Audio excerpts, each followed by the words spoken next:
Look at her. Your tour mate, Miss Asia O'Hara. Asia O'Hara. So she's having a lot of fun with you on the road. She is. She's asking people if they want to fuck you. She sure did. She is, the San Diego Pride gig, girl. Oh, Lord. I always have fun with Asia. She was the mother of the season. Yeah. So she's always looking out for everyone. And the San Diego was I keep talking about that, but that's the first time that I really saw. Because like I said, we don't get to tour a lot with each other, but now that Asia and Aquaria and I and Eureka are going to be together, I get to interact with them a lot more. And Miss Asia on that microphone was serving it in San Diego, talking to that whole crowd of people, and she was literally like just entertaining them. And it's so awesome to watch somebody be that confident on stage and with a microphone and no music, no nothing. It's just her engaging with the crowd. It's really awesome to see somebody have that much confidence in themselves. With you guys all on tour together, you're doing group numbers, so you're really getting in. Yeah, like getting to spend some real time with your sisters. Yeah, we do. So we have a lot of choreography. And I think back to prior seasons, and I think back to other Work the Worlds and other tours that are going on, and it's like, we have the most choreography that I can remember of any like touring girls. And I think that shows how strong of a top four that we were, is because we have, Chance doing a lot of our choreography, and there's a lot of expectations for us to do well because, of course, Todrick served us the most choreography ever for Drag Race history, that there is that expectation of us to dance now, and I think that shows how strong of a top four we were that we can pull that off. Is Asia doing a butterfly-themed number on the tour? Not right now. Okay. I think I may have heard some rumors in the wind from River on the East Wind that she would maybe do something like that. I don't know. I don't want to quote that. I think I may have heard that, so we'll just have to pay attention and see. I mean, I'm ready for a butterfly ring, butterfly t-shirt, mechanical butterflies, or butterflies on strings, whatever it takes. You gotta do that Drag Race thing and own every moment that you were on TV. Like mine. Hi, hello, how are you? Exactly. Look at her. Kalorie Karbdashian-Williams. She seems sweet, but is she? Kalorie is really sweet. Kalorie was one of the ones that piped up in the reunion about me not saying hi. And so I felt very attacked. But no, Kalorie and I just actually saw each other in San Diego. She was working at Rich's and I was there out of drag. And I found out she was there, so I went and said hello. And she actually apologized. And she's like, I'm sorry I did that for you. I was like, girl, you don't owe me an apology.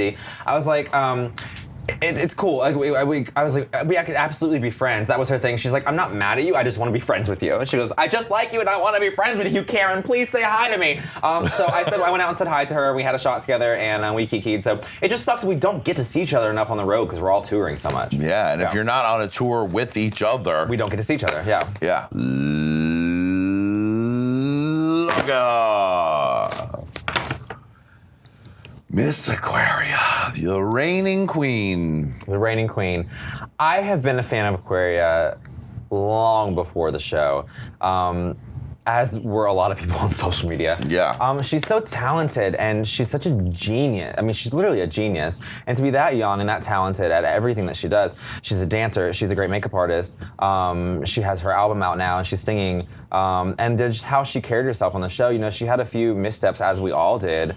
A couple diva moments. But other than that, to be that young and that poised, God, she's such a fucking star. Yeah. Dude, did you feel like you got to know Aquaria? Because as an audience member, and even someone who's interviewed her a couple of times, I feel like I know her least of any. I feel like she's almost like Britney Spears in that, where she's been doing it for so long and so young that you get the public persona, which is very controlled. Yeah. Do you see that, or is that different for you since you're one of her Drag Race sisters?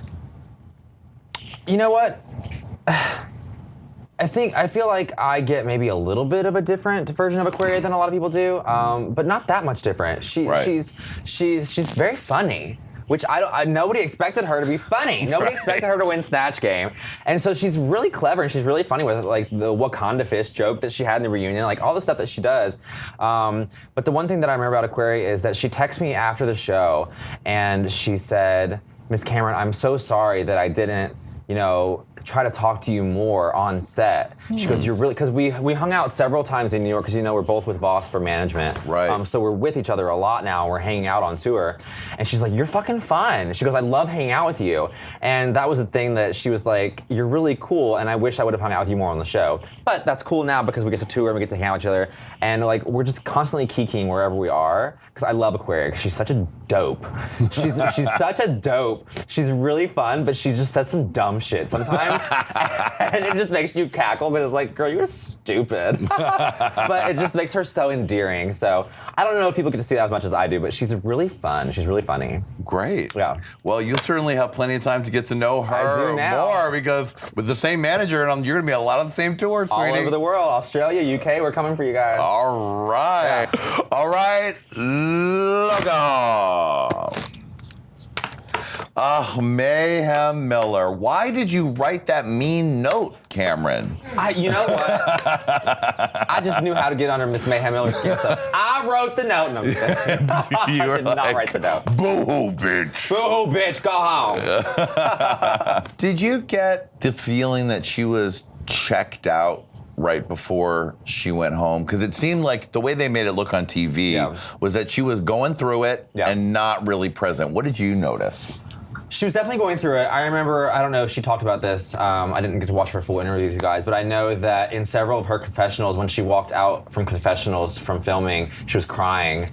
And it's just, she cried during the first episode when she won, just because it was so emotional for her, because she'd been trying for so many years to get casted on the show.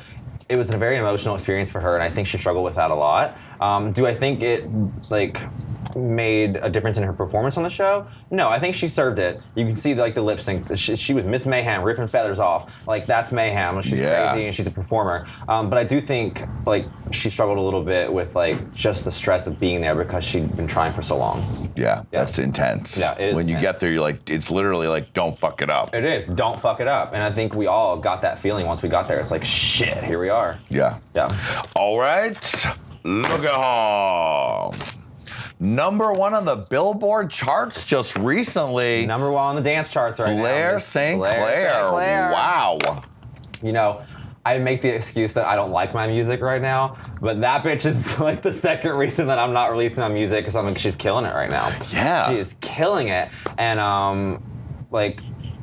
I don't even know if I can compare to her right now. She is literally killing the dance charts. Her videos are, I think Brad Hammer is doing her videos, and they're absolutely stunning visuals to go along with her her great tracks that she's had done. I don't know who's doing her music, but yeah, she's killing it. She's doing such a good job. Now, when you guys de-dragged, did you say, who's that 12-year-old boy in this lady's dressing room? Somebody check that child's ID, because there is an age limit to this show, and I don't think she meets it.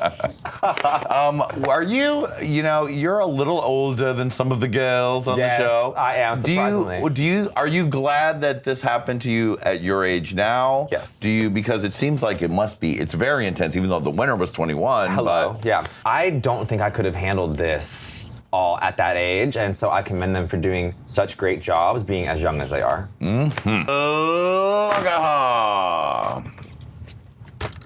The Vixen. The Vixen. What was Vixen like when she wasn't getting in fights? I love the Vixen. And the funny thing is, I said this to my crowds, at bars, the first 3 or 4 episodes when I was touring. I was like, I love Vixen. She was always so sweet to me. She hit on me a few times. Oh, really? Which was kind of funny. How did that go down? I several of the girls did, and I was like, oh, girl. Wait, they hit on you during the show? Yeah. Oh, and they were they did. Yo, Kameron. Miss Cameron's a snack. Kalorie did on the show, but then Vixen did a couple times too. But no, the misunderstanding about Vixen is that, she's very confrontational. And I don't think she's like that all the time. She's always been so sweet to me. And every time I see her, Cracker and I were doing a show at Roscoe's, and Vixen came to see us and sat upstairs with us, and she's so chill. So she has her moments, but that's not how she is all the time. What was that walkout like on the reunion? Did you all gag? I was gagged. What's funny is I told people the other day, I thought that it was supposed to happen. I thought that it was talked about beforehand. I thought that it was something that may have been produced, that Vixen would leave and then come back. And then once we left, it was like, no, she really left. Like, she's upstairs packing, she's leaving, she's gone. Wow. And I was like, oh shit. I thought that she was coming back to the reunion. I did not know that she was gonna stay gone, that she was not coming back. Yeah, it was a gag for sure. That is a gag. The gag of the season. A gag for gag's sake.